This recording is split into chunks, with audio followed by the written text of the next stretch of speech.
Welcome to another Stitch Upon a Time video tutorial. Today I'm going to be making the plain Jack's joggers for you. I am making the simplest version, no pockets, nothing. It's just pants, waistband, and ankle cuffs. I'm doing this because, well, for a couple of reasons.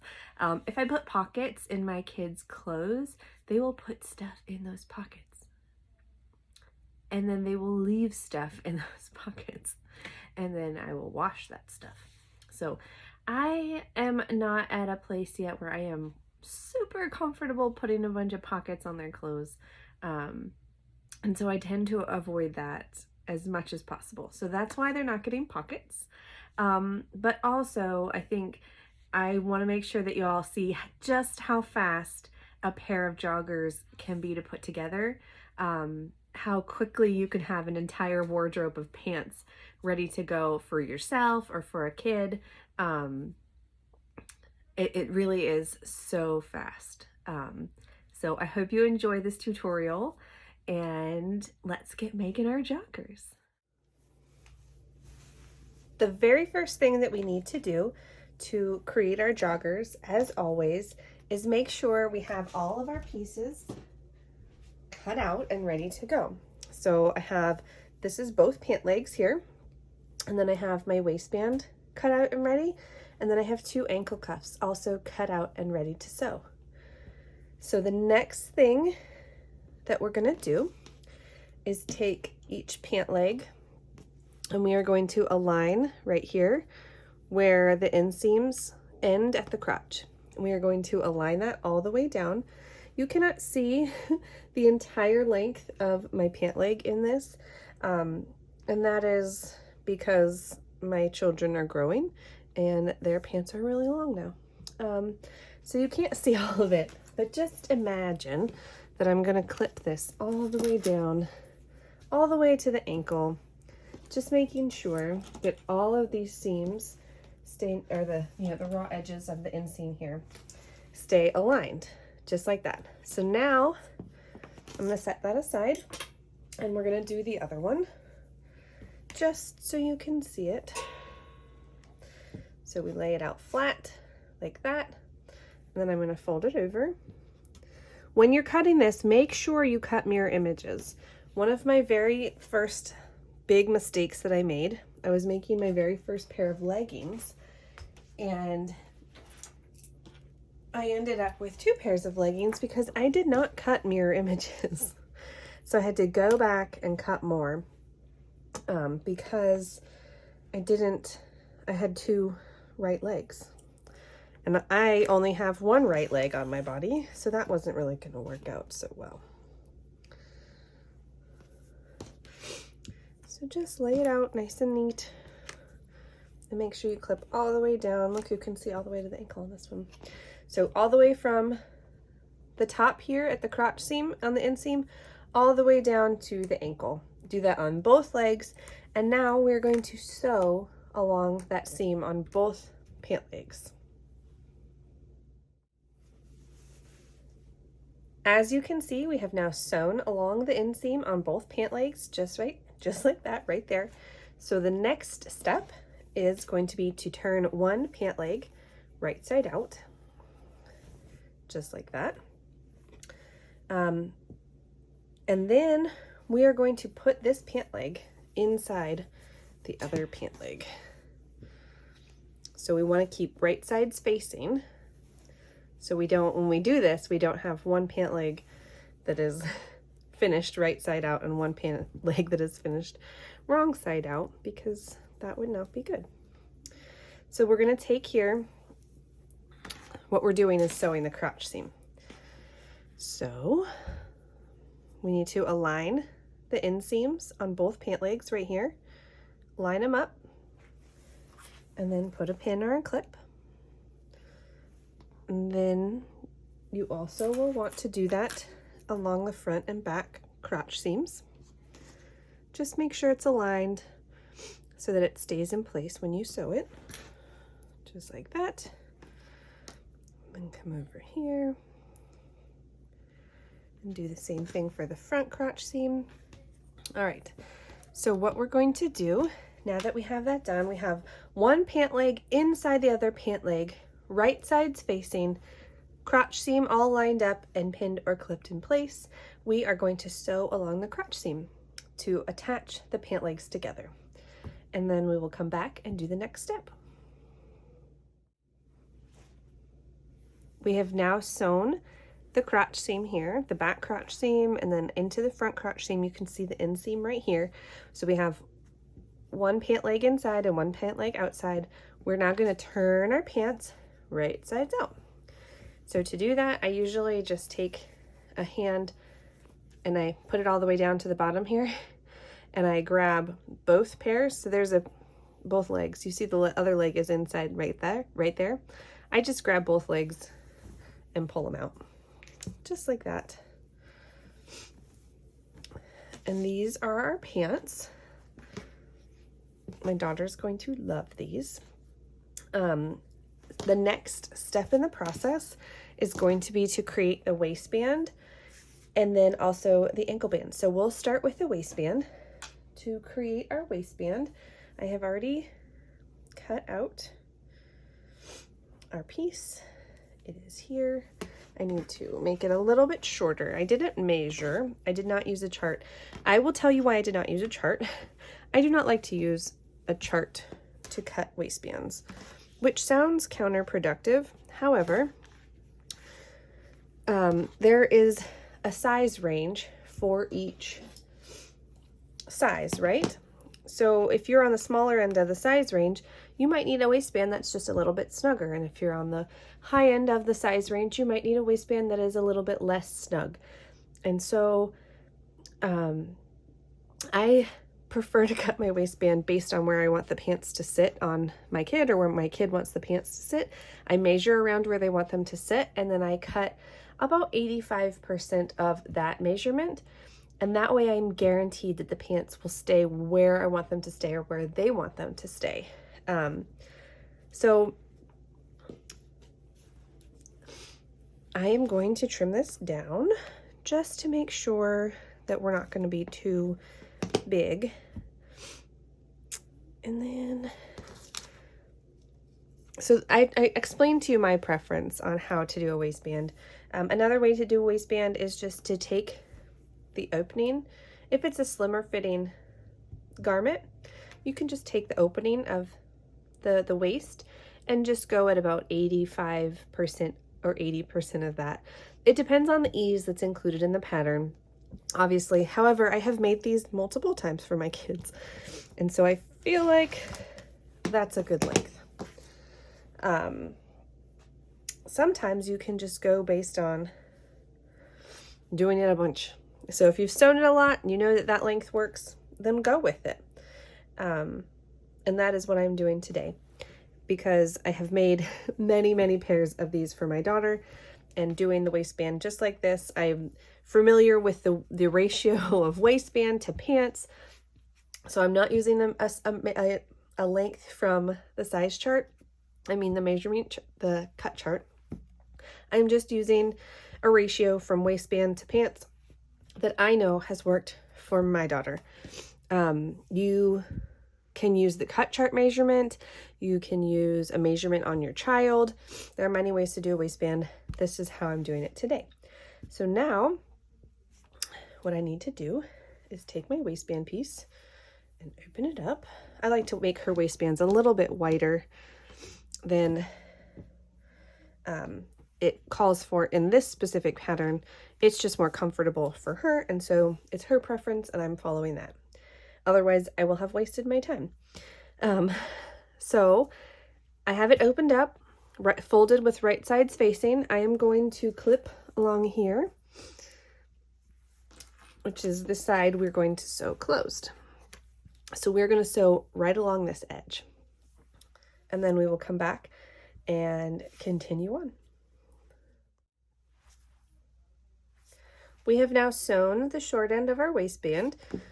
The next step for the waistband is to bring it down, fold it. We're just trying to fold the waistband so that the right sides are out, creating one big loop, just like that. And then we'll just continue around the entire waistband, going until it is. Sometimes some fabrics are a little bit more finicky. Oops. As you can see, I have a slit right there in my waistband piece. So I'm going to trim my waistband down just a little bit more, just to make sure that I catch the entire waistband in there. You can see it's a little bit of a ragged edge there. It's not the most appealing looking thing, but that's all going to be caught in the seam allowance, and so I'm not going to worry about that. So we're going to take this, let's find the center back. The center back, if you've watched these before, I always use the seam right here on the waistband as the center back. So I'm going to take it and I'm going to align it with the center back of my pants, which is the crotch seam at the back of the pants. I'm just taking and pin it in place like so, and then we will find the center front, hold on to this clip and just move it out like this. When everything is pulled evenly, which it might not be, you might need to adjust, because if you didn't grab center, it won't be. And just adjust until it looks like that, where everything is pulled evenly. You don't really want to pull, you just want to get it taut. So now my thumb over here is holding, over here is holding center front. So we're going to align this piece with the center front crotch seam that we sewed just on the pants there, just like that. And now we need to do side seams. Well, no, not side seams. There are not side seams. We need to continue pinning, so that we have, so that we have the waistband secured all the way around. So we do that by making sure that the fabric isn't all tucked in. We're just going to grab both of these clips here and pull until the pants fabric meets the waistband fabric.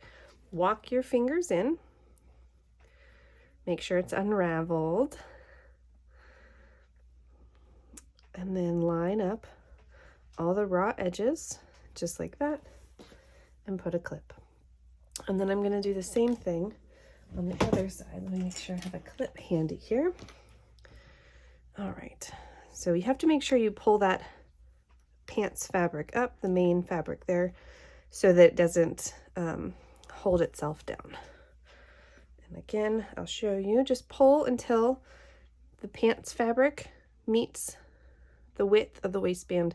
And what I mean by that is that it's not, see how it droops down and it's rippling? You don't want that. You want it like that, so that the waistband fabric meets the width of the pants fabric. And then walk your fingers in and put a clip right there in the center, making sure that you have every layer secured. So now we're going to go ahead and sew the waistband down. We're just going to sew right here along the raw edges, making sure we catch every single raw edge, both layers of the waistband and the pants. We have now attached our waistband. You can see the seam, it's sewn there. So now all we have to do is just flip up our waistband like that. Now it's a nice, comfy, very soft, it won't dig in, a nice waistband. The next step is to create the ankle bands. So what we're going to do, or cuffs, they can be called bands or cuffs, either is fine. We have our cuff pieces here, and they are all ready to be attached. You can see they're just a little bit narrower than the pant leg, and we're also we have a 1/2 inch seam allowance that we're going to use. So we're going to be taking another 1/2 inch off the width there, 1 inch total, because we do front and back. So we're going to do that for both of these, just like that. Let me grab some clips. I keep leaving them over at my machines. Don't need that anymore. So we just clip, put 2, I guess. You really don't need much, especially on these smaller pieces. Just like that. So we are going to sew right along here where we clipped, along the tall raw edge, and then we will be back to show you how to attach them. we now have our ankle cuffs sewn. The next step is to turn them right sides out. So I like to fold like that, and then I just turn them out just like so, and then I flip the other side just to match it, and then even them all out. Bands and cuffs can get a little finicky, especially if they're taller, or if it's a looser fabric. I find narrower cuffs tend to stay in place better, or fabrics with a higher lycra content tend to stay in place much better than drapier or looser woven fabrics, or looser knit, because this is a knit fabric. I would not want, I don't think a cuff out of a woven fabric would be very comfortable, especially not on joggers. It's very important that we use the right fabrics for what we are making so that we have the right stretch percentage and all of that. All right, so we have our cuffs there. The next thing we're going to do is attach them to our pants. So to do that, I take this seam. I like to line up seams. So I put my hand like this. I just wear it like that. And then I grab my pants piece and I grab it. Then I just slide my ankle cuff right over it, just like that. And then I find the inseam of my pants and I line it up just like that with the inseam, or with the seam there of my cuff. And I put one clip there. And then I take my pants and I find the other halfway point, like so. And then I find the other halfway point of my cuff and I line them up, making sure to catch all three. See, we have a nice even in half. When I pull, everything looks really even. There's no extra bunching. It's pretty evenly distributed, just visually. Put another clip there. If you want, you can put more clips. You do not need to. I usually don't with cuffs, just because there's not tons of space. If you want to, you just would do the similar process. You line up both clips here and just stretch. And if everything looks visually even, then I would just put another clip right there or pin, and that will be your quarter way point, like that. And then I don't usually put a clip on the other side, because this would be the point where I would begin to sew. So I try to eliminate as much extra as I can by just doing that. So let's attach the other one, or not attach, let's place the other one. Find your seam there, plop it right on, align your seams. The more you do this also, the faster you will get at it. A lot of what I do, and the motions I make and the movements I make, actually just developed kind of on their own over time. And most of it I don't even realize that I'm doing. And truth be told, I think that the way I do this is like, see how that's not even? So I need to adjust, right? I need to move some of this fabric over this way. You could see little ripples on one side while the other side was pulled taut. We don't want that. We want it to be even. There we go. So now I have even sides. Just put a clip, stretch it again, find that halfway point and put a clip there. Make sure, see, sometimes you get little, it furls up. And so you want to make sure it's all the way unfurled so that we're not catching that in our seam and having uneven seams. All right. Oh, what I was going to tell you is the way I do this is the way that I used to dress my babies. So, you know, like when you have a cuff or a snugger wrist or ankle part on clothes. So I used to stick my hand, right, up into it and grab their little foot and pull it out. So now I do that. That's how I put on cuffs on pants and shirts, by using methods I learned while dressing my babies. So the next thing we're going to do is go ahead and sew right along here, right at the raw edges of the hem of the pants and of the cuff. And that is the very last step to creating these joggers.